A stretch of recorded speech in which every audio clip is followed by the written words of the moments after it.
Hi everybody, I'm Mike McCrory and this is Would You Make It. I'm going to be making an end table that has tapered legs. And there are various ways to make tapered legs. You can use a jointer, you can use a bandsaw, you can use a table saw, and I'm going to use a table saw. So I need a jig for that, and that's what I'm going to make now. So let's get started.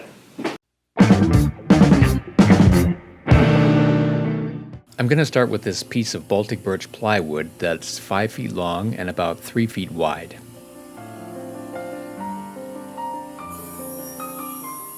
And I'm just going to cut a clean edge on the side. And then I'll put it on my crosscut sled and clean up the end. And now I'm going to cut off a piece that's 24 inches long, and that will leave me a length of the tapering jig of 36 inches.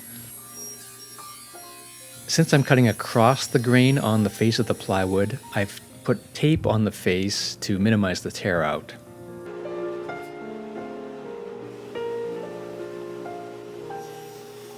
And now I'm cutting some pieces that are 3 inches wide, and I'm cutting along the grain now, so I don't need to tape the face of the plywood. And these pieces are going to serve a variety of purposes.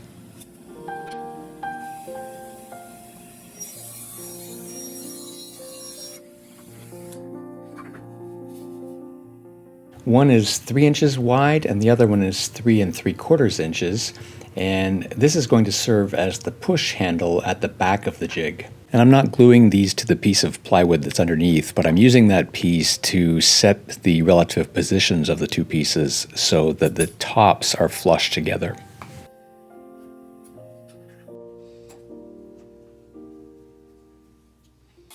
Now that the push handle is glued up, I'm just going to round over the edges with a 1/4 inch roundover bit.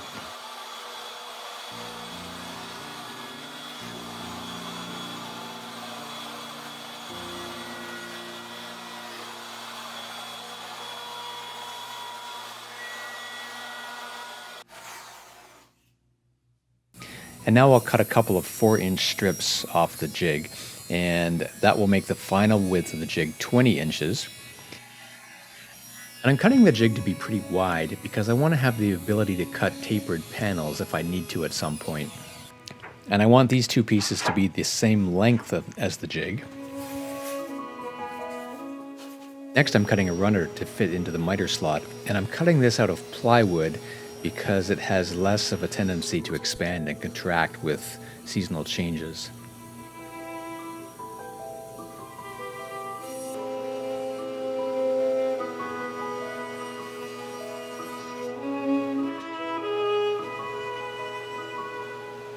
I used my calipers to measure the depth of the miter slot, and then I brought up the dado set to be a little bit higher than that.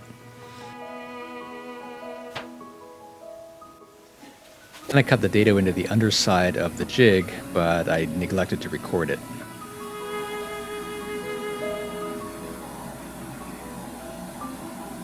And then I'll just glue and clamp that in place.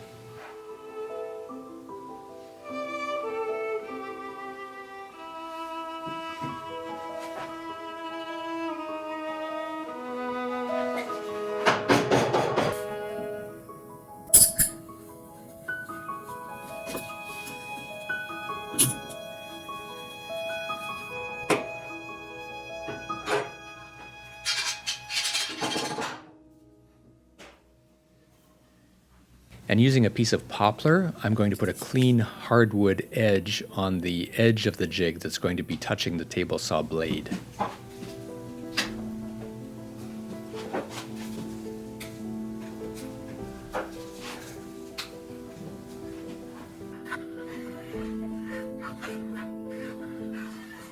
And now I'll clean up the poplar edge using a plane and then a sander to finish it up.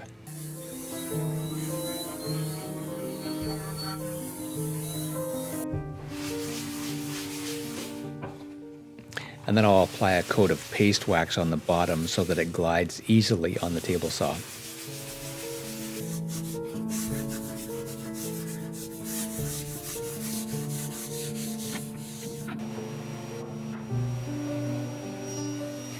And now I'll just trim off that very small amount of poplar so that the jig is tight fitting against the blade. Now, using those two 4-inch pieces that I set aside, I'm going to cut a dado slot in one of the pieces to hold a T-track.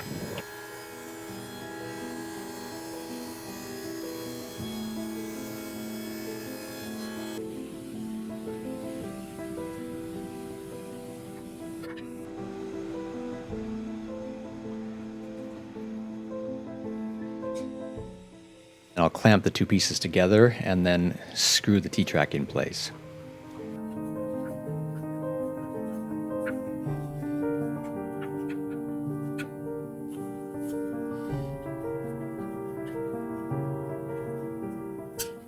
And on the bottom side, I'm using a Forstner bit to cut a recess so that I can put a 1/4-inch bolt up through the bottom. And then I'll drill a hole all the way through.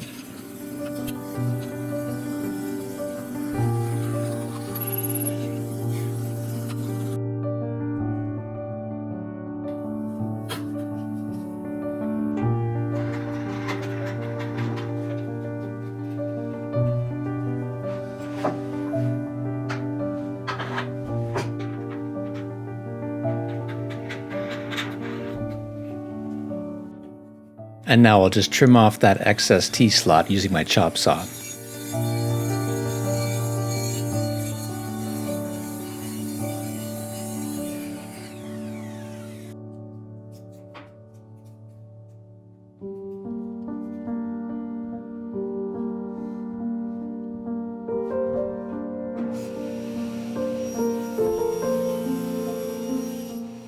Now using a stop block and some tape, because I'm cutting against the grain again, I'm going to cut some 3-inch squares.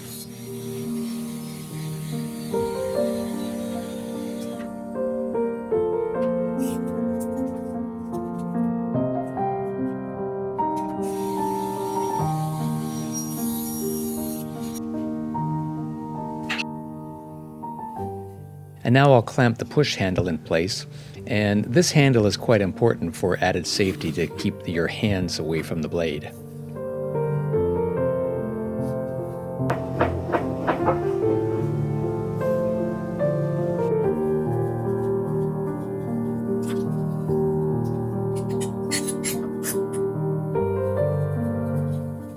I'll also glue that block down to the bottom, and this 3-inch square on the bottom is glued in place as well.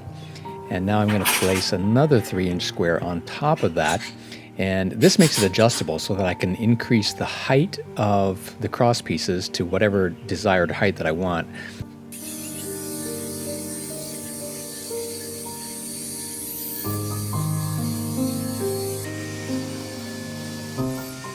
And I'll cut a recess in the bottom of the jig so that the head of the 1/4-inch bolt can fit into that.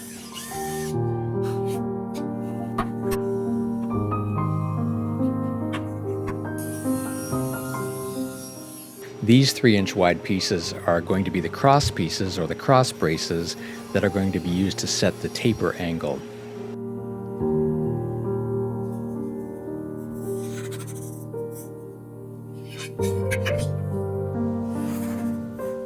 And I'll use my bandsaw to round the ends, and then I'll clean them up on the sander.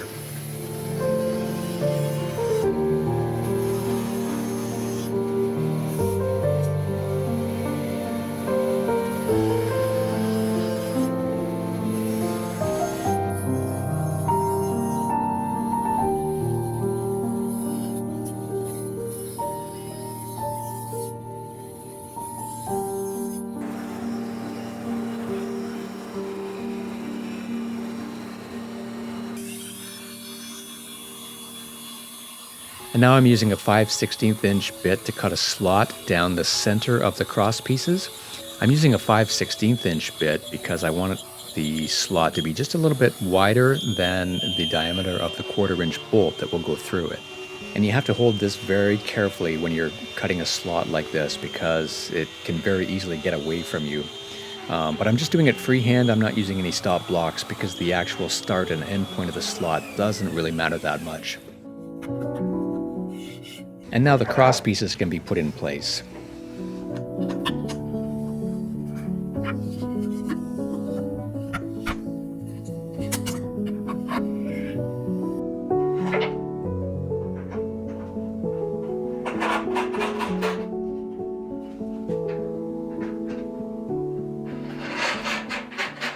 And I'll screw a little stop block to the end of the tapering fence, and that will hold the bottom end of the leg in place. And this part is not absolutely necessary because the piece that I'm cutting is going to be clamped securely in place. But it doesn't hurt to have a little bit of sandpaper glued to the surface of the jig to help prevent the piece from slipping, just in case. I didn't explain the purpose of the T-track. That's so that I can place clamps to hold the piece that I'm cutting in place.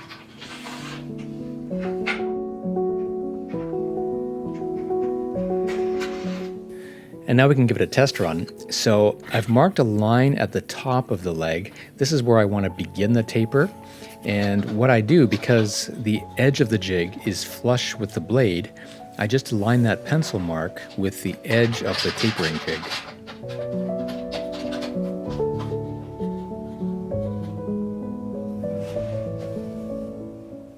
And then I set the taper at the back to take off half of the bottom end of the leg. And then when I flip it over and cut the other side, that will remove the other half.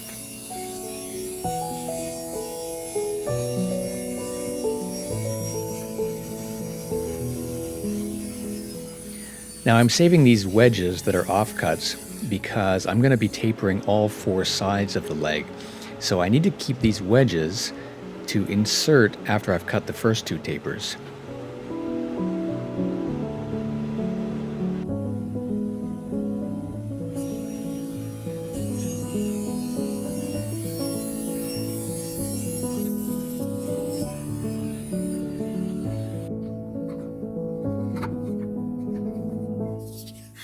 And I use my calipers to position the wedges so that the top of the leg that has not been cut yet is parallel to the top of the table saw. And I'll use some homemade double-sided sticky tape to hold the wedges in place. And I have a wedge under the bottom as well as against the fence. And this is a close-up after the cut has been made, just to show how the wedge holds the leg up. Then I flip it over and make the 4th and final cut.